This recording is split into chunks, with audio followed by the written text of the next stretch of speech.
What's up, YouTube? This is KingDaddyDMAC coming at you with another Pokemon Wi-Fi battle. This is against a good friend and very cool guy, CoolTrainerAlex. Oh yeah, this was a roulette match, and yeah, let's go. So here he's going to get a lead Starmie, and I'm going to get a Celebi for the roulette lead. Now this was my physical Celebi, so I'm going to pull off the U-turn. I am Scarf, that's why I'm faster. And go into my Registeel, which will be able to take anything he throws at me. I am a, careful nature, I believe, especially defensive set. I do have Curse, and he's probably predicting right here that I go for some type of status move, but now he sees the Curse and realizes, oh shite, I better get the hell out. He's going to go into his Gara, and I'm figuring he's probably, doing this because he has likely Taunt, something like that. It's pretty common on the DD sets. And definitely fools me out. I thought he would taunt, so I went for the Ice Punch, and it doesn't really do as much as I'd like. I get a freeze, which definitely sucks for him, but you'll see why. It's not going to really matter at all. Yeah, right here. Thaws out, first turn, gets that taunt off, and I only went for the Curse right here because I thought he was going to be frozen. So I'm end up being the one that loses the turn, so that sucks. He's doing a little less to me than I'm doing to him, so not so bad, but he could set up with the DD, but I get a crit. So I'm sorry, buddy, that definitely could have mattered. You could have probably set up on me, maybe, being that you had lefties and whatnot, but whatever. I also have rest, so I could have rested off all the damage. I guess we'll never know. So I'm looking pretty strong right here. Next, he's going to bring in a Dragonite, and he goes for the Fire Blast, and he freaking misses. Now, I knew that it would do, I think max is like 50%, something like that. I definitely would have lived and been able to take him out, so it wasn't that big of a deal, at least killing the Dragonite. But here, as long as he hit this Focus Blast, he would have been able to take me out. Now, if he missed it, I'd be able to rest off. So, whatever. He's a LO set. I go for the Ice Punch, and it does a nice chunk, but not quite as much as I would like. But unfortunately, right there, he does miss that Focus Blast. It's not a perfectly accurate move, so it's gonna happen. But yeah, the timing just sucked for him because I got off that rest, and now it's gonna be a real easy two-hit KO, even with the lefties. But yeah, he's just gonna have to pray that he doesn't miss again, and boom, he hits me. So, goodbye Registeel, and that really would have been a huge problem on his team. This was about the last thing that he had to deal with it.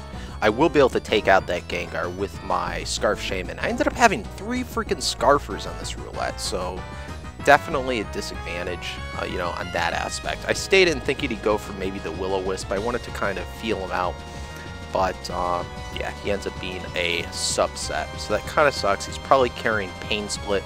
I switch here into the Hera just in case. I knew that I'd be safe from any of his moves, and because this is now my 3rd Scarf poke, I will be faster, be able to break his sub at least. And he's not going to be able to Will-O-Wisp me if he does carry that move. He goes right here for a Charge Beam, and I just barely live with a Slither of health, about 22. And yeah, he's going to want to get the hell out, knowing that I'm Scarf since I went first the last turn, and I'm stuck into this move. So I just decide to stay in and let him sack me with his T-Tar. But then, oh no, he has freaking leftovers. So you'll see right now, he's a Cursor, which is a major issue for me. If he sets up on me, I'm going to have nothing that I can do. So I go right now into my Roserade. I go for a substitute first, hoping that he goes for another Curse, but he goes straight for that payback, so that sucks, gonna break my sub. So I decide now, okay, well, let's just hope that we hit and go for that, Sleep Spore. And I go for it, Sleep Powder. But the fucker freaking predicts this and goes for the Sleep Talk. Oh my god, he gets another Curse up, so at least he would have taken me out probably with that. So, a little luck on my side, but again, he still has another Curse. And I'm realizing I think this is a subset Roserade, and I'm not even sure if I have any attacking moves on it. It's kind of an oddball set. I think it's just has that, and then it has like spikes, and just tries to force switches. So I couldn't even hit him.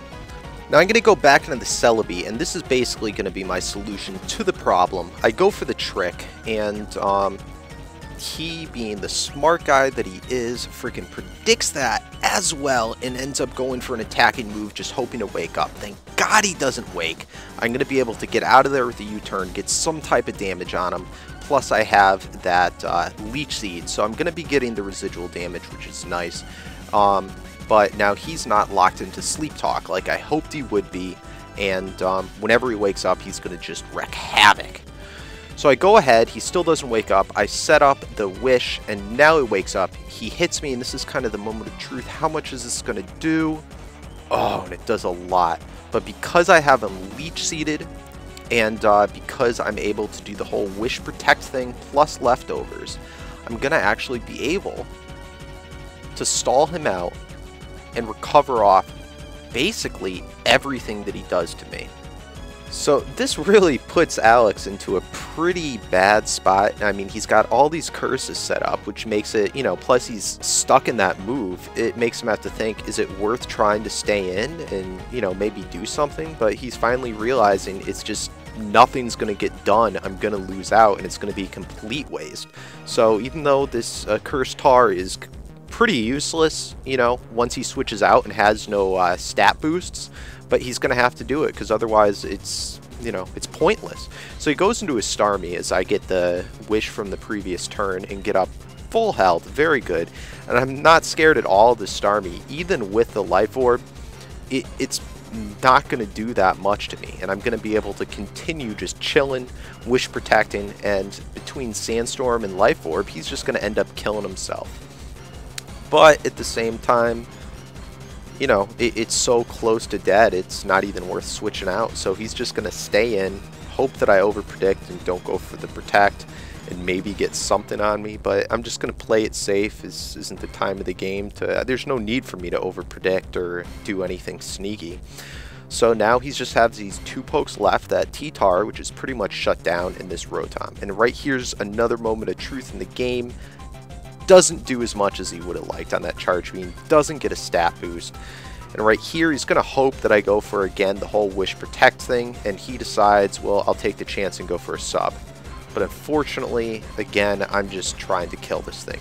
So now at this point he has such low health, he can't set up another sub. I do have to worry about whether he has the, and I was thinking he was going to do a pain split right here, but he ends up going for another charge beam, and freaking misses. So sorry about that miss, buddy.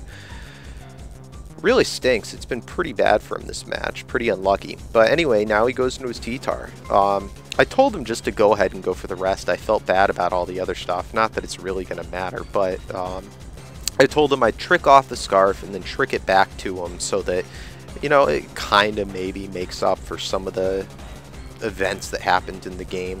But, you know, really it's not going to end up doing enough. So he's asleep. I'm going to go ahead and go for the Seed Bomb. And again, this is an Adamant Max Attack Celebi, so it's going to do a pretty nice chunk, around 50%. But unfortunately, he does wake up, and that payback, even without the boost, is going to bring me down to 1 HP, and Sandstorm will finish me off. So now I go to my Shaman, and I was expecting this to KO, but it really only does about like 25%, so now I'm a little worried. It's still, you know, it's going to be my game, but I just have to hope that it doesn't miss, and it doesn't. It KOs the T-Tar, and great game, Alex. Me and him, we always have good times. I have a ton of roulette matches with him, and just in general, I have a ridiculous amount of unseen 4th gen battles, and I think I'm gonna really get on the ball here and try and upload on a really regular schedule now all these battles until I get caught up. So guys, again, as always, thank you so much for watching. Don't forget to comment, don't forget to like, don't forget to subscribe if you haven't already, and yeah, peace out.